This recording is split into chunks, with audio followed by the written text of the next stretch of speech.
کوئی بھی معاشرہ جو اپنی فتح شدہ اقلیتوں کے ورثے کو دباتا ہے، ان کی تاریخ کو روکتا ہے یا ان کی علامات سے انکار کرتا ہے تو پھر اس نے اپنی تباہی کے بیج خود بوئے ہیں۔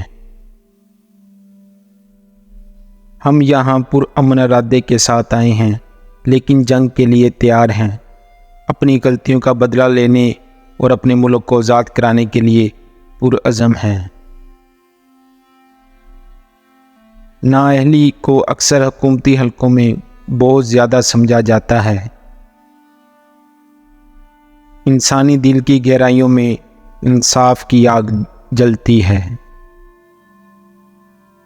میں تم سے سچ کہتا ہوں کہ آزادی ہر چیز سے بہتر ہے۔ کبھی بھی کسی خدمت گزار حاکم کی غلامی قبول نہ کریں۔ وہ خدا جس پر آپ یقین رکھتے ہیں اور وہ خدا جس پر میں یقین رکھتا ہوں شاید مختلف خدا ہوں، تاہم وہ خدا جس نے آپ کو بنایا اور جس خدا نے مجھے بنایا وہ ایک ہی خدا ہے۔ بہادر مرد القاب کی پیروی نہیں کرتے، وہ ہمیشہ ہمت کی پیروی کرتے ہیں۔ میں تم سے سچ کہتا ہوں، جیتنے والی ہر چیز میں آزادی سب سے بہتر ہے، پھر کبھی غلامی کے بندھن میں نہ رہنا۔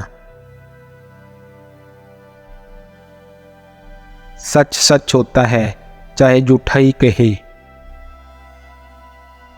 جب موت کا سایہ میری خوشی کو ختم کر دیتا ہے اور سورج کے چہرے کو مٹا دیتا ہے، اے خدا مجھے برداشت کرنے کی طاقت دے، یقین کرنے کی امید کہ جینا اور مرنا ایک ہے۔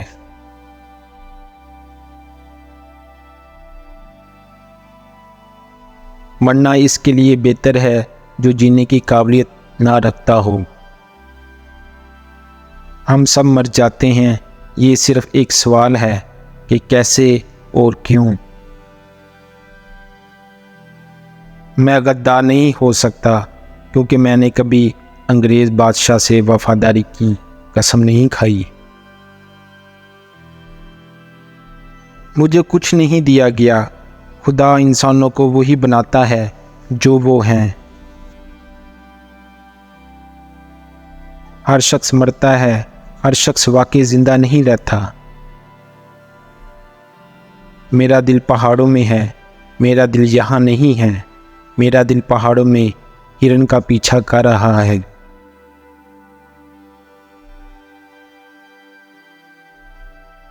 امید میٹھی ہے، امید روشن ہے، امید پوری ہو رہی ہے، امید لازوال ہو سکتی ہے، اس لیے اپنی زندگی کے غروب و آفتاب میں بھی امید مت چھوڑیے۔